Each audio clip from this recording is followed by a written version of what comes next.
también alabar al Señor. Les voy a pedir que se paren conmigo y le cantemos al Señor. 1, 2, 3, 4.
Después de quedar satisfechos por el momento de adorar al Señor, digo por el momento porque siempre queremos estar teniendo espacios y tiempos prolongados de adoración.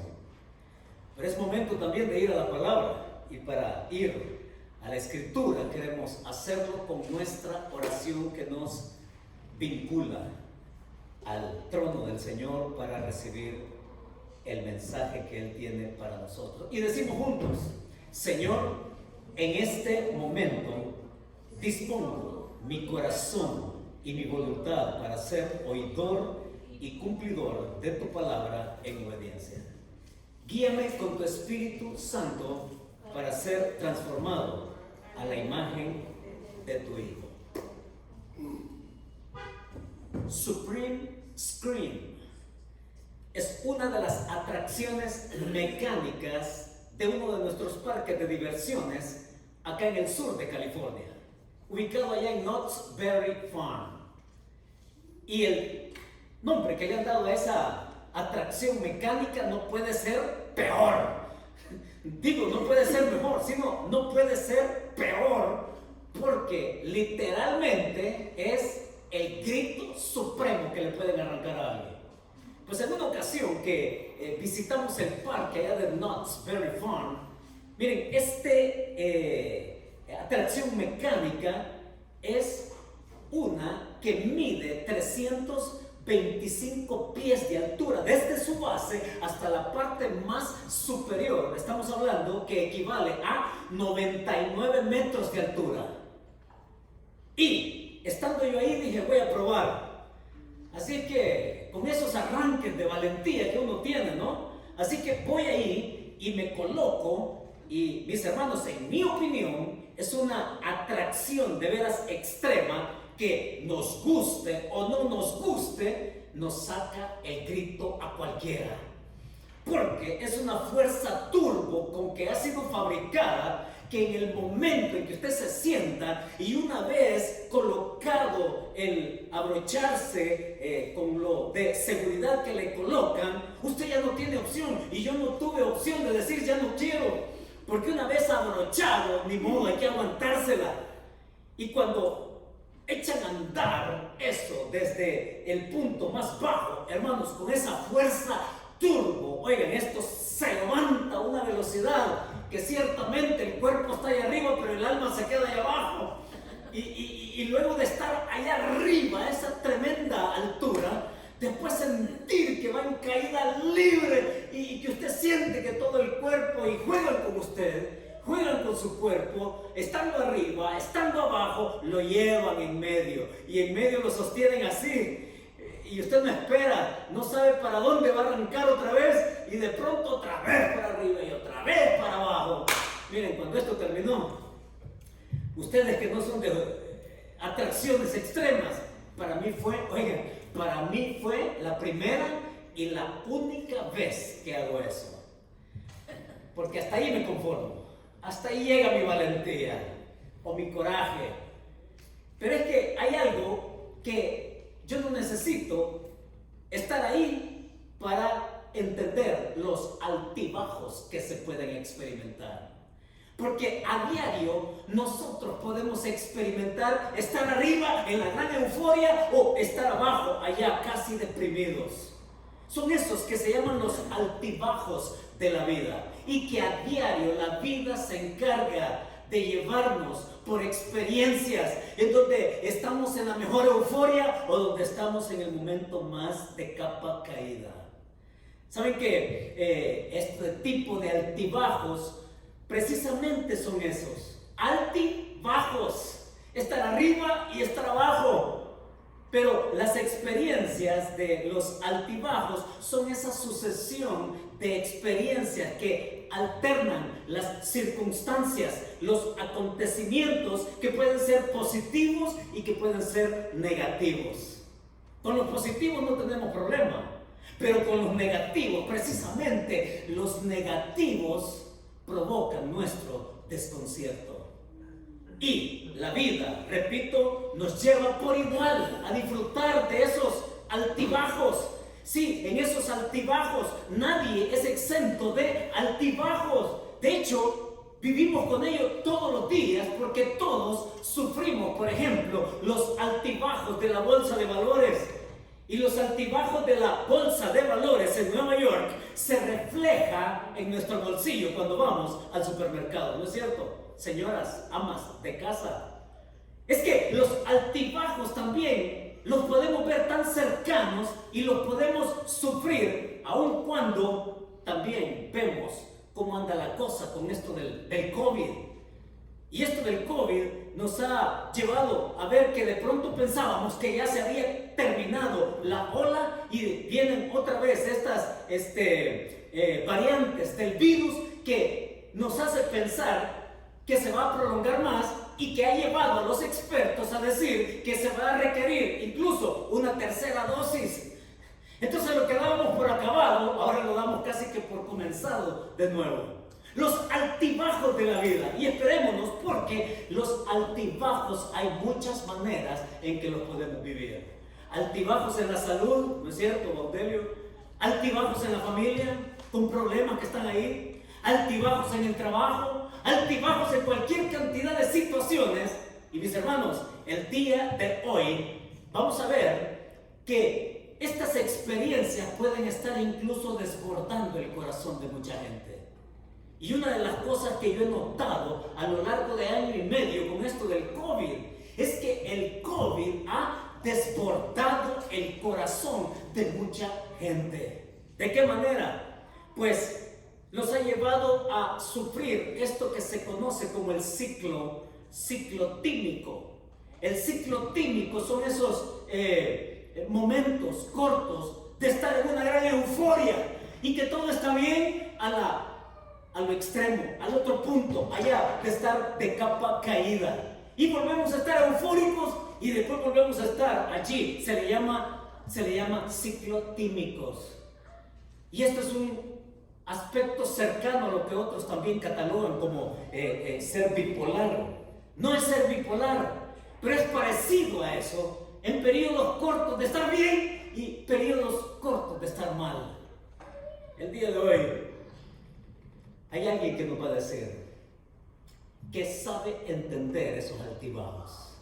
Porque si hay alguien que sabe entender bien esos altibajos, es el apóstol Pablo. Hoy él nos va a llevar a algo importante en nuestra vida, en esta situación momentánea o actual, porque Pablo supo pasar por altibajos. Pablo, desde el principio de su vida de fe con Cristo, se vio expuesto a ese tipo de altibajos.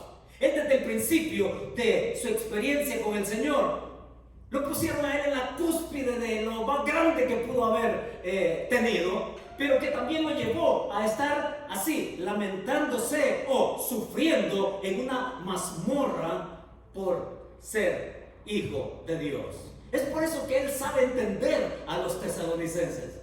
Pablo es alguien que sabe entender a los tesalonicenses, y en el fondo él va a mostrar que así como él los sabe entender a ellos, es que Dios también sabe entender los nuestros. Qué lindo a lo que Pablo nos lleva el día de hoy. Es a donde les invito a ir, a Primera de Tesalonicenses, capítulo 2, versos del 17 al capítulo 3, verso 15. Son dos principios que Pablo nos va a poner para decir cuánto él entiende a sus hermanos tesalonicenses, y de cómo nosotros también debemos entender de cómo Dios nos ve en nuestras situaciones de altibajos, en nuestras experiencias. Por eso es que de nuevo aquí venimos al título. Siempre ando buscando un título que nos conecte con lo que Pablo tiene en su corazón. Y el título que yo le puse precisamente fue ese: entre altibajos y equilibrio.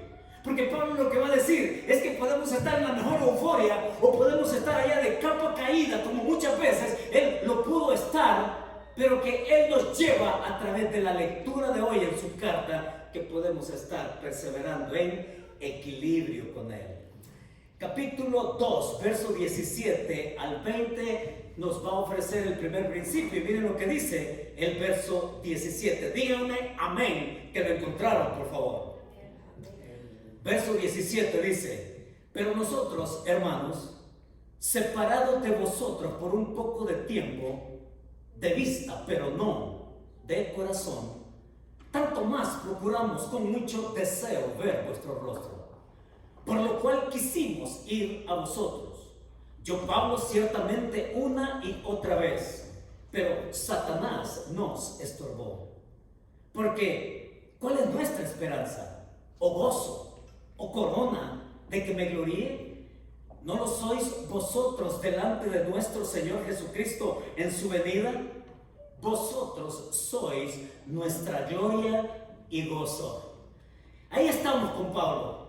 El hombre va a darnos a entender el principio que emana de estos versículos 17 al 20.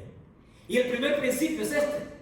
Hermanos, el primer principio es este. Pablo, con su experiencia con ellos, está diciendo: promueve el interés de Dios en la vida de otros a pesar de los impedimentos.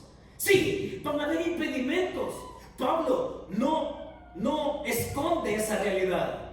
Pablo la declara al punto que él dice ahí que aún en las crisis y aún en las tribulaciones y oposición, sí se puede perseverar y sí se puede promover también el gran propósito de Dios en nuestra vida a pesar de los impedimentos. Es un gran principio que nos ofrece el apóstol Pablo, y en el versículo 17 él empieza diciendo que nosotros, hermanos, separados de vosotros por un poco de tiempo. Es interesante, pero lo que se traduce acá por un poco de tiempo en nuestro castellano literalmente significa por una hora. Así está escrito literalmente, por una hora. Desde el primer momento que nosotros fuimos expulsados de Tesalónica, y recordemos cómo es que Pablo, en su trayectoria de cómo llegaron y cómo salieron, no fueron las mejores circunstancias. Recordamos el recorrido, dijimos allá en el libro de Hechos. En Filipos se enfrentan oposición y salen golpeados literalmente de Filipos.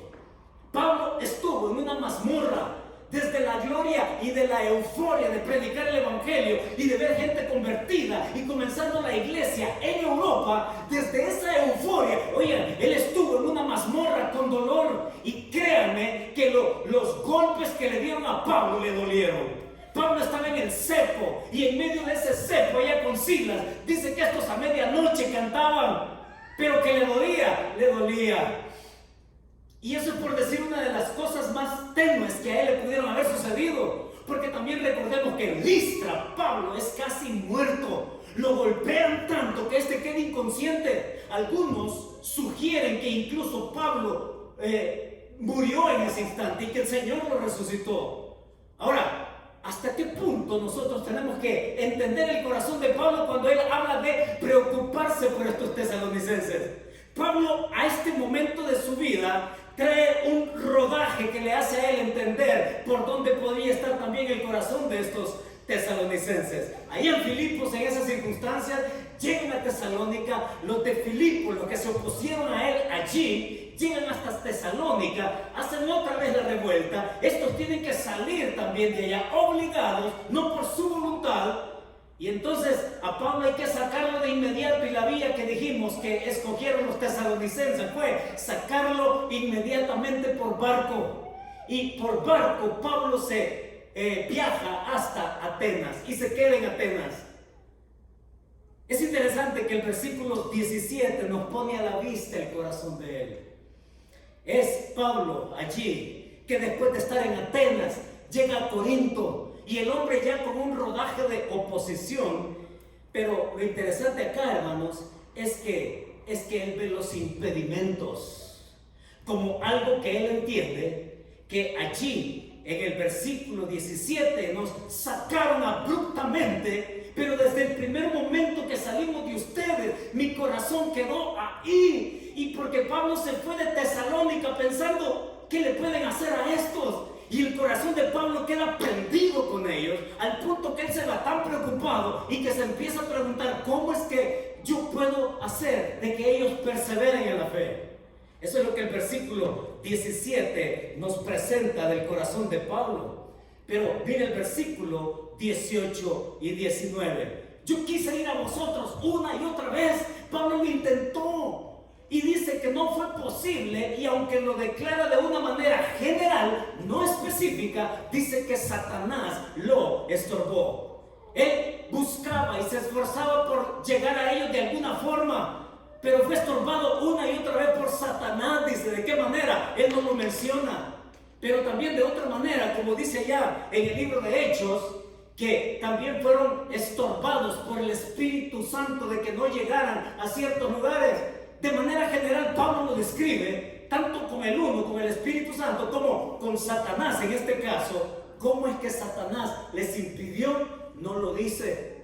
Y no vamos a especular al respecto. Pero que les impidió, y él no niega esa realidad. Por una razón. Mis hermanos, porque si hay alguien interesado en romper y quebrar la continuidad de nuestra fe, se llama Satanás. Eso no hay uno por sentado. Eso creámoslo tal cual Pablo lo dice acá, y creámoslo todos los días, porque está en la palabra de que el que quiere interrumpir la continuidad de nuestra fe se llama Satanás. Si no creamos, no pensemos que Satanás se va a dar tregua al respecto. No pensemos que Satanás va a darse un tiempo, un time out para evitar complicarnos la vida. Mis hermanos, porque somos el blanco diario suyo. Remarca Pablo esta realidad acá en el verso 18, que luego lo va a repetir allá en el capítulo 3, verso 5. Miren cómo dice ahí. Por lo cual también yo, dice, no pudiendo soportar más, envié para informarme de vuestra fe, no sea que os hubiese tentado el tentador y que nuestro trabajo resultase en vano. 2 veces Pablo hace alusión al gran interés del enemigo de la fe, al gran interés de la perseverancia de un hijo de Dios, del gran obstáculo que se convierte Satanás diariamente, las 24 horas para nosotros. No niegue esa realidad, Pablo. Y lo que busca Satanás precisamente es esto que dice Pablo ahí en el verso 5 del capítulo 3: provocar que ellos renuncien a su fe, provocar que ellos se estanquen como seguidores de Jesucristo. ¿Y entonces de qué manera? Porque, oigan, pongámonos en perspectiva de lo que Pablo está aquí en esta carta discutiendo. Pablo ya sabe, oiga, Pablo ya está enterado de lo que Timoteo le llegó a decir de cómo estaban los tesalonicenses allá.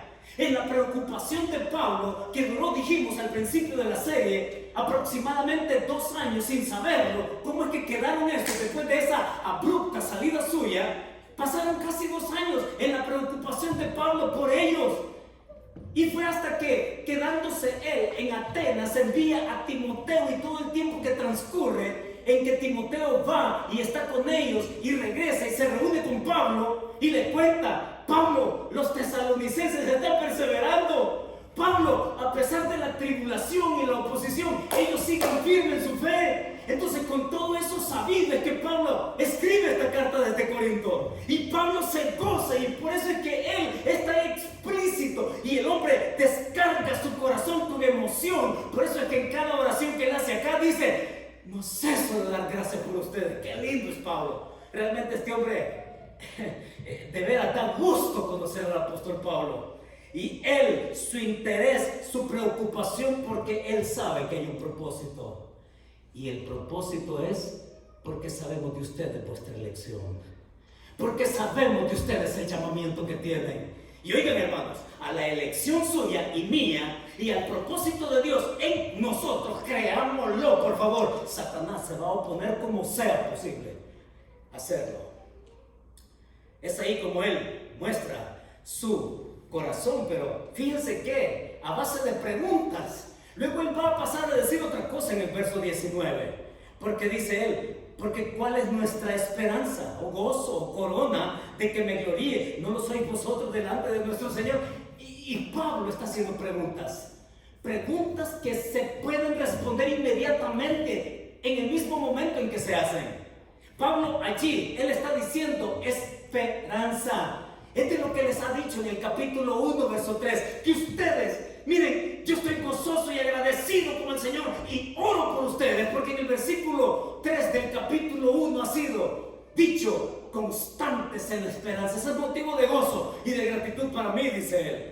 Luego, allí también menciona o gozo en el capítulo 1, igualmente, verso 6, va a decir que ustedes recibieron con gozo el Evangelio. Es que Pablo tiene bien claro qué significa venir a la luz admirable de Jesucristo, o corona. Fíjense que en el capítulo 1, verso 10, mire de qué manera Pablo usa esto de corona en el capítulo 1, verso 10. Y esperar de los cielos a su Hijo. Y usa corona. Hermanos, atención a esto, porque son detalles que deben de nutrir nuestra alma en nuestra fe. Porque hay 2 palabras en el texto griego que se usan para corona. Una es diadema. Diadema, que es usada exclusivamente para aquellos que son de la realeza. Y ese es Jesucristo. El único que puede ostentar esa corona por su realeza es el Hijo de Dios. Diadema, pero hay otra palabra que se traduce corona también en nuestro castellano, y es la que Pablo está usando acá, y la que Pablo usa es estéfano. El estéfano era esa guirnalda que nosotros sabemos se le colocaba al ganador de una competencia en estos Juegos Olímpicos que desde entonces en Corinto, en Atenas, se celebraban. El estéfano era la corona que se le colocaba, esa guirnalda, a la persona en el podio, decir que es el primer lugar, el segundo lugar, el tercer lugar. Bueno, el equivalente del estéfano, pues, el equivalente del estéfano en nuestro tiempo es la medalla de oro, la medalla de plata, la medalla de bronce, que se la colocan en el cuello. Este es el ganador. Y sí, Pablo está diciendo ahí: ustedes son mi corona. Ustedes, en el versículo 21, fíjense, pasa de las preguntas a la afirmación. Porque verso 19, ¿cuál es nuestra esperanza? Nuestra esperanza es la misma que ustedes tienen. Nuestro gozo es el mismo que ustedes tienen. y nuestra gloria es la misma que ustedes tienen. Es decir, Pablo, Silvano y Timoteo tienen lo mismo que los tesalonicenses, también por fe han adquirido en la gracia del Señor. Al punto que de las preguntas él pasa a la afirmación y dice: vosotros sois nuestra gloria y gozo. En otras palabras, Pablo está diciendo: ustedes son el motivo, ustedes son la evidencia para que nosotros continuemos proclamando el evangelio de gracia pese a los obstáculos. Pero lo que el corazón de Pablo tiene, no perdamos de vista eso, es cómo es que yo puedo animar a esta gente no estando presente ahí. ¿Sí? Aquí Pablo quería estar presencial. Pablo quería estar in person. Pablo quería estar ahí directo. Pero claro, no podía por las distintas limitaciones, cualquiera que hayan sido, que no le permitieron llegar hasta ellos. Así que él pasa allí para que nosotros nos preguntemos, nos hagamos una pregunta el día de hoy. ¿Cuáles son nuestros altibajos? ¿Cuáles son nuestros impedimentos? Miren, ¿se acuerdan de que hablamos hace unas 2-3 semanas de un competidor en estos Juegos Olímpicos, allá en Tokio? Es este hombre. Es Chuso García Bragado. El día de ayer, tuvo su última competencia en Juegos Olímpicos con la competencia de marcha olímpica. Son 50 kilómetros. Que se entrenó en una cámara especial para simular el clima de Tokio, y resulta que allá en Sapporo, donde se llevó a cabo esta competencia, estaban en un clima infernal. ¿Y saben cómo terminó este hombre? Terminó así, miren, en silla de ruedas, cargado por 3. Allí, y lo interesante fue lo que él dijo. ¿Saben qué dijo? Él dice: mientras yo me aproximaba y cuando ya tenía de ventaja 20 minutos al ganador, pero él la quería terminar porque eran sus últimos Juegos Olímpicos, completó 8 Juegos Olímpicos, es el único en la historia que ha logrado eso. Él dijo esto, él dijo: las piernas, dice, las piernas, las señales que mis piernas le mandaban a mi cerebro eran: párate, porque ya no puedes más. Dice que empezaba a ver borroso, que empezaba a ver doble. Y en la competencia, este hombre, sus piernas le indicaban otra cosa de lo que su cerebro también le decía. Hermanos, estamos en una competencia que es seria, de impedimentos, de desgaste, de cansancio. Entonces la pregunta es: ¿qué me dicen mis altibajos? ¿Qué me dicen? ¿Qué nos dicen nuestros altibajos? Entonces yo tengo una respuesta. Los altibajos, recordemos, yo tengo altibajos. Baudelio tiene altibajos. Cada uno tiene altibajos en diferentes áreas de nuestra vida. Entonces, ¿qué hacemos con nuestros altibajos? De hecho, los que no están aquí también tienen altibajos. Toda la gente que está allá afuera tiene altibajos. ¿Qué hacemos con nuestros altibajos? Yo sé que Gregorio también tiene sus altibajos en la salud. Y es cierto, nadie es exento de esto. Entonces yo tengo una respuesta por cómo Pablo está entendiendo el corazón de sus hermanos tesalonicenses. Y la respuesta a qué hacemos con nuestros altibajos es hermano. Busca animar a alguien en su fe esta semana. Así de concreto. Identifica a alguien a quien tú puedas animar esta semana, así en concreto. Que puedas tú tomar el teléfono. ¿Saben que el día de hoy es domingo? Hoy es domingo, ¿verdad? Sí, perdón, es que estoy con la hora de Tokio.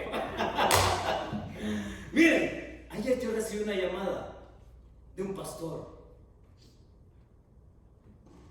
Y por lo que me contó, ¿saben? Lo primero que me vino a la mente y al corazón es como diciéndome el Señor: mira, te voy a dar algo concreto que tú puedes hacer para preocuparte por alguien. Me llamó en San Clemente, él vive en San Clemente, Y lo concreto a lo cual yo llegué respondiéndome a esta pregunta, cada uno puede lidiar con sus altibajos, pero este pastor allá en San Clemente padeciendo una enfermedad. Platicamos y lo concreto de inmediato que hicimos fue orar, oramos por teléfono. Y el Señor me puso en mi corazón hacer algo más. Así que tengo esta semana programado ir a San Clemente, visitarlo y caerle de sorpresa, decirle a su esposa que esté preparada porque yo le quiero dar a él la sorpresa de llegar. Espero que no oiga el mensaje, porque yo quiero llegar y quiero orar por él y con él. Hermanos, cuando yo les digo, identifique a alguien a quien usted puede animar, porque Pablo nos está diciendo de buscar esa preocupación por alguien que vive también con sus altibajos para que sepa perseverar en la fe. Así que así como yo me aplico mi propio mensaje esta semana, en concreto, yo quiero ir, orar con él y por su familia. Tanto, oigan, su llamada era para ver si yo el día de hoy podía sustituirlo en la predicación allá, y me preguntó, ¿a qué horas es tu culto? Y yo le digo, a las 11. Ay, dice él, también el de nosotros a las 12. Y no te va a dar chance de venir desde allá hasta acá. Y es cierto, ustedes saben la distancia. Yo quería estar allá con él, apoyarlo, pero voy a estar de otra forma. Hermanos, en concreto, yo le quiero desafiar algo. Identifique a alguien a quien usted puede animar, procurando que esa persona esté allí, animada y firme en la fe del Señor Jesucristo. Así como Pablo ha expuesto este primer principio en los versículos del 17 al 20 y continúa en el capítulo 3, versos del 1 al 5. Miren lo que dice allí. Por lo cual, dice Pablo, no pudiendo soportarlo más, acordamos quedarnos solos en Atenas y enviamos a Timoteo, nuestro hermano, servidor de Dios y colaborador nuestro en el Evangelio de Cristo, para confirmaros y exhortaros respecto a vuestra fe, a fin de que nadie se inquiete por estas tribulaciones, porque vosotros mismos sabéis que para esto estamos puestos. Porque también estando con vosotros os predecíamos que íbamos a pasar tribulaciones, como ha acontecido y sabéis. Por lo cual también yo, no pudiendo soportar más, envié para informarme de vuestra fe, no sea que os hubiese tentado el tentador y que nuestro trabajo resultase en vano. Ahora, ¿qué otra cosa está Pablo diciéndonos en el segundo principio? Es este: promueve el interés de Dios en la vida de otros, dando prioridad con lo que tienes, dando prioridad con lo mejor que tienes. Miren, este Pablo se muestra aquí, hermanos, generoso, se muestra así, abierto. Se entrega al punto que sabemos lo que Timoteo significaba para el apóstol Pablo. Si hay uno de los que constantemente se menciona en la relación ministerial que Pablo tuvo con otras personas, ese fue Timoteo. Pero Pablo, en su interés de promover que ellos continúen perseverando en la fe, él se desprende de lo que a él es indispensable, porque entiende la necesidad de los tesalonicenses de alguien como Timoteo. Y miren la manera de cómo lo describe en el versículo 2, le llama hermano, servidor de Dios, colaborador nuestro en el Evangelio. Miren, yo necesito tanto a Timoteo a mi lado como lo necesitan ustedes. Y qué lindo desprenderse así, ¿no? Hermanos, esto realmente nos rompe nuestros esquemas egoístas, que solo para mí y solo para mí. Pablo nos enseña el desprendernos de lo mejor que tenemos. Pablo no puede ir por las circunstancias que se nos mencionan allá en Hechos capítulo 17. Bajo fianza, uno de sus amigos lo había dejado libre allá a Jasón en el capítulo 17 de Hechos. Y Pablo podría estar expuesto a cosas terribles. Los impedimentos eran varios. Pero Pablo dice: yo me desprendo de lo que para mí es indispensable. Yo necesito a Timoteo a mi lado, pero Pero entiendo también que ustedes necesitan a un hombre como él. Hermoso corazón de Timoteo, ¿no? Tan hermoso como el corazón de Pablo. Porque Pablo lo que quiere es lograr, propiciar, él quiere promover el propósito de Dios en la vida de ellos, que continúen y que perseveran. Es así como Pablo se da allí. Y el propósito en el versículo 2 dice: para confirmaros y exhortaros, para lograr fortaleza espiritual en sus vidas. Y recordemos que el blanco que Satanás tiene es nuestra fe. Es cómo nosotros podemos perseverar en nuestra fe. Por eso es que trasciende en el versículo 3 cuando dice ahí: a fin de que nadie se inquiete. Y la palabra inquietar aquí tiene una fuerza descomunal, porque el inquietar aquí tiene que ver con alguien que es seducido interiormente por aquello que es exterior.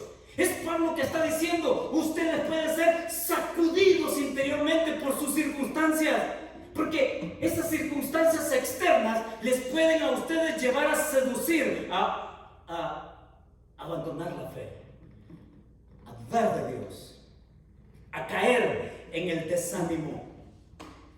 Miren, ¿saben qué es lo que está pasando ahora en el menú de cómo la inquietud esta a la que se refiere Pablo aquí está haciendo mella en el corazón de tanta gente? Se lo digo. Porque hasta donde yo entiendo, esta palabra inquietar, sacudir a alguien interiormente, tiene que ver con vergüenza, con angustia física, enfermedades, padecimientos, temor constante. Miren, hay gente tan temerosa por esto que estamos viviendo, que viven en alerta constante. Están hipersensibles, están hiper susceptibles y están en guardia, a la defensiva por todo lo que acontece. Pensamientos, gente que vive con pensamientos invasivos de su pasado. Personas que están ahí viviendo a base de escapes, de aquello que les distraiga mientras no aceptan y confrontan su realidad. Así está viviendo muchas personas ahora, con mecanismos de escape, con emociones abrumadas. Oiga, todo lo que significa esta palabra en el verso 3: para que nadie se inquiete. Y eso es lo que la pandemia ha venido a hacer. La pandemia ha venido a inquietar. Ahora, yo le quiero ampliar un poquito más el panorama con esto de la pandemia. Porque la salud mental de mucha gente está tan estropeada, pero tan estropeada, mis hermanos, que incluso han perdido la sensibilidad para discernir los tiempos. Y eso no me lo va a contar nadie, porque yo lo he oído en mis pláticas con la gente, por teléfono, personalmente. Oiga, la pandemia ha llegado a estropear tanto a la gente por dentro que les ha hecho perder su sensibilidad de discernir los tiempos actuales. ¿A qué me refiero? Es que viven en una tormenta perfecta allá adentro, con rayos y centellas cayendo por todos lados allá adentro, en cualquier área de la vida. Y sí, estamos hablando de esto, de las variantes del virus, ¿no? Que se supone que estar vacunado ya me previene de. Pero esto es tan incierto que la variante incluso puede llevar a una persona que supuestamente ya le dio o que supuestamente está vacunada a que le dé también, y quién sabe cómo le vaya. Así de claro es el asunto. Y que hace que se prolongue más el virus, que hoy la gente está tan alerta. Pero mire, tan alerta. Así que cualquier estornudo por aquí o por allá los pone y los hace pensar en lo peor. Y lo más preocupante de la pandemia es esto otro, hermanos. No solamente que han dejado de discernir bien sus tiempos, también lo más preocupante es que se han desenfocado de Dios. Y entonces se desenfocan de su gracia, que día a día tenemos de Él. Miren, Es tanto así que se está perdiendo el discernimiento en la palabra de Dios, con base a la palabra de Dios, que hoy todo es satánico, pues. Miren, con esto de la pandemia, ahora todo el mundo está hablando del anticristo, y ahora que el fin del mundo, y ahora que la bestia, y que, miren, desde Nerón, que rebalsaba de maldad, desde Nerón en el primer siglo a se le tildó como el anticristo, ¿ya? Y en nuestro tiempo más contemporáneo, más moderno, a Hitler se le identificó con el anticristo. A Bin Laden se le identificó con el anticristo. Y así han desfilado Gorbachev, Kissinger aquí en los Estados Unidos y cualquier cantidad de personas. Mire, la gente está perdiendo el discernimiento en la palabra de los tiempos que estamos viviendo. Realmente necesitamos enfocarnos en lo que Dios quiere de nosotros cuando hablamos de caminar con Él, de perseverar con Él. Ahora entonces resulta que la marca de la bestia es la vacuna. Dios mío, miren, ahora la marca de la bestia, por ahí, yo le llamo los estrafalarios. Los estrafalarios dicen que la marca de la bestia es la vacuna. ¿Saben que en el mismo apogeo de la pandemia, no ahora que ya tenemos la vacuna, sino cuando no se tenía, cuando estaban estudiando el virus y cuando estaban intentando hacer algo, escuché un mensaje de un consiervo. Cuando yo supe que él iba a predicar, yo dije, yo quiero oír ese mensaje. Y que me lo oí entero. Y el mensaje que él predicó tenía que ver con esto. Cuida tu actitud en medio de la pandemia. Cuida tu actitud en medio de la pandemia, porque tu actitud tiene que ser una actitud apacible de gozar la presencia de Dios. Y la búsqueda de su presencia. Mis hermanos, han habido situaciones peores que la pandemia, pero mucha gente está quebrada y desbordada y de veras sin discernir a Dios en medio de una crisis. Por eso es que cuando esto pasa, entonces viene lo otro, y lo que viene es el cuestionamiento a Dios. No solamente pierden el discernimiento de la realidad de los tiempos, pierden también esa presencia de Dios en sus vidas, sabiendo que como hijos de Dios estamos llamados a perseverar en medio de tales cosas, sino que también viene lo contrario, viene el cuestionamiento a Dios. ¿Y cuánta gente habrá escuchado usted, como yo, decir, ¿por qué Dios no me ayuda? ¿Por qué Dios se llevó a mi papá, a mi mamá, a mi hijo en la pandemia?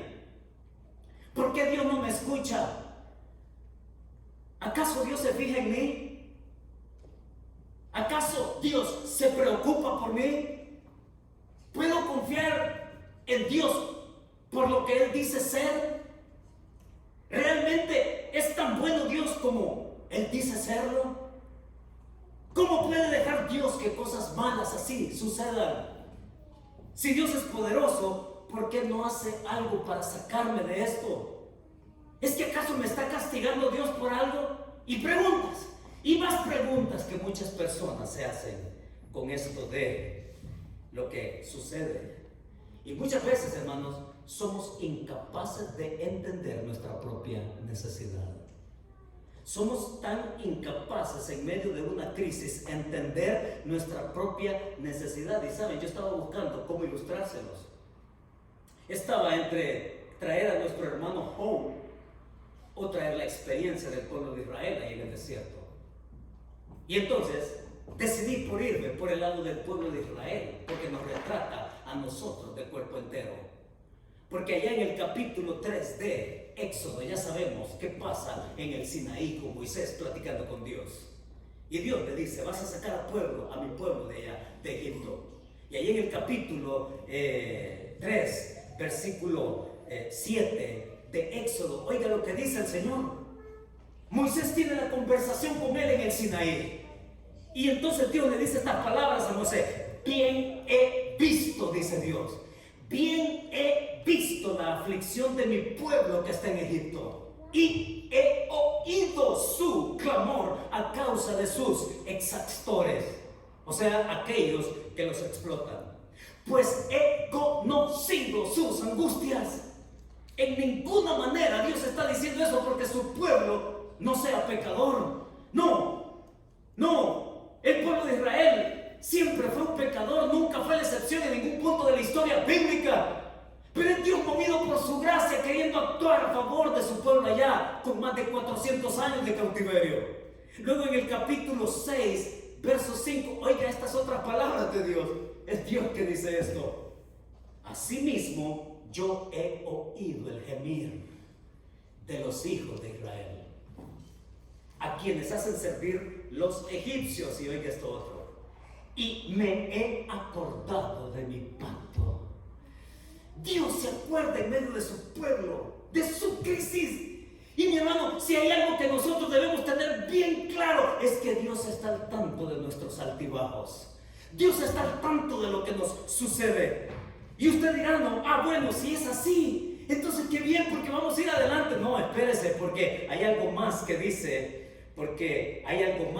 ahí en el capítulo 6 de Éxodo, verso 9. Y es Moisés que cuando le dice a Dios estas palabras, se conduce hacia el pueblo. Y llega Moisés al pueblo de Egipto y les habla que había estado con el Yahweh, con el Dios que no se puede mencionar su nombre siquiera, de tan poderoso que es. Y oiga lo que en Éxodo 6:9 dice: de esta manera, dice, habló Moisés a los hijos de Israel. Pero ellos no escuchaban a Moisés a causa de la congoja de espíritu y de la dura servidumbre. Y uno se pregunta, ¿y qué aprendo de eso? ¿Sabe qué aprendo yo de esto? Lo que aprendo yo de esto es que nuestra inhabilidad de saber escuchar a Dios en medio de la crisis no disuade a Dios de llevar a cabo su plan y su propósito en nuestra vida, aun cuando lo estamos pasando mal. Lo que yo aprendo aquí es que el que nosotros no querramos escuchar, el que nosotros no querramos caminar, eso no disuade a Dios de decir, bueno, entonces ahí es que tú, no, yo quiero hacer algo contigo. Yo me acuerdo de tu crisis, de tu angustia. Y oigan, es que aquí el énfasis es en que ellos se enfocaban.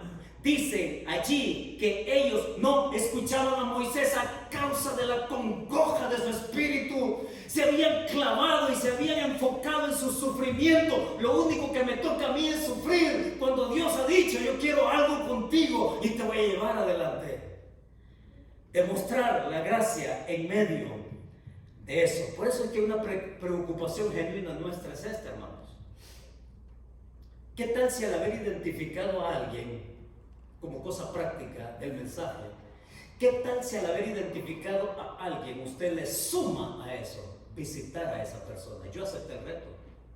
Visite a esa persona, ofrécete en disposición para orar juntos. Y ¿saben qué? Aquí no vale decir, y no es manipulación mía, no, jamás voy a manipular a nadie. Pero lo que yo entiendo es que la crisis de una persona, aun cuando la esté pasando mal, no te disuada tampoco de ir y de ser bendición para alguien más. Es que todos estamos viviendo con altibajos, pero no van a ser las limitantes para llegar y ser de bendición a alguien más y animarlo en su fe en el Señor Jesucristo. Así que cualquiera sea el padecimiento que tengamos, no hay excusa, hermano. Vamos, identificamos a alguien, llámale por teléfono, escríbale un mensaje de texto, una carta, un correo electrónico, qué sé yo, pero muévase para hacer bendición. Regálale un libro a alguien, regálale un libro donde esta persona pueda leer de los desafíos de fe para crecer. Sí, busquemos ser un Timoteo. Pablo se desprende de lo mejor que tiene porque está pensando en la necesidad de otros, de ser animados y confirmados en la fe. Por cierto, hay que agregar algo más, ¿saben? Con esto de los sufrimientos. Los sufrimientos, mis hermanos, no son opuestos al plan de Dios. Dios usa el sufrimiento donde Él quiere mostrar su presencia en nosotros y usarnos para animar a otros también. Entonces, ya, la aplicación es sencilla. Vayamos, busquemos a alguien, animémosle, escribámosle, textémosle, llamémosle, visitémosle. Ahí está el mensaje aplicado. Y, ¿saben? Yo quería terminar este mensaje con algo distinto. Y lo quería terminar, o lo quiero terminar, de esta manera. Lo quiero terminar de esta manera. Y la manera en que lo quiero terminar es que quiero que ustedes oigan algo, hermanos. Y lo que quiero que oigan es esto. Así comprende. Oiga lo que dice. En estos tiempos tan duros que vivimos, solo Cristo asegura mi destino. Solo tú traspasa mi alma, solo en ti hay esperanza. Eres tú el que me alienta a seguir cuando no hay fuerza. Solo tú traspasa mi alma, solo en ti hay esperanza. Eres tú el que me alienta a seguir cuando no hay fuerza.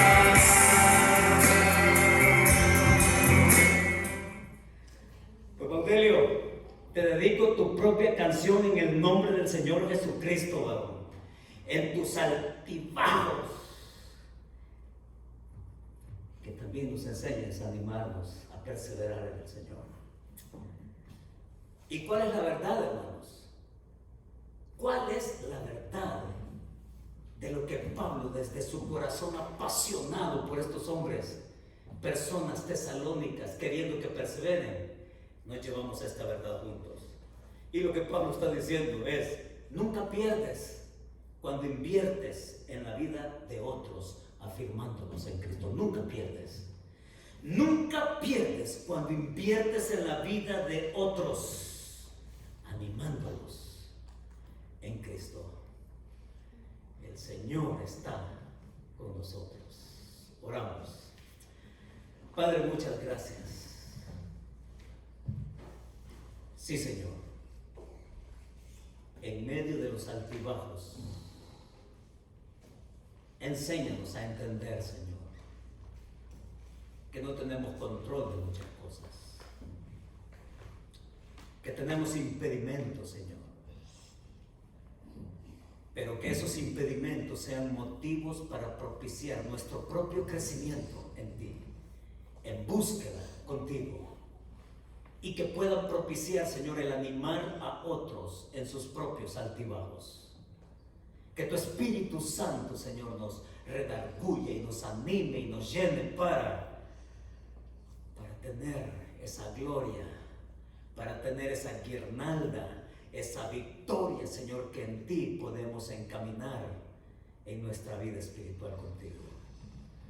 Señor, que podamos invertir la vida nuestra en la vida de aquellos que también han creído en ti. Úsanos para animar a otros y que sepan caminar en tu verdad. Muchas gracias por esta bendición que nos has dado de estar juntos. Creemos tu palabra, cantamos tu palabra y también la queremos llevar a obra en nuestra vida. Te bendecimos, Señor, en Cristo Jesús, tu Hijo amado. Amén. Amén. Y amén. Mis hermanos, que Dios nos bendiga.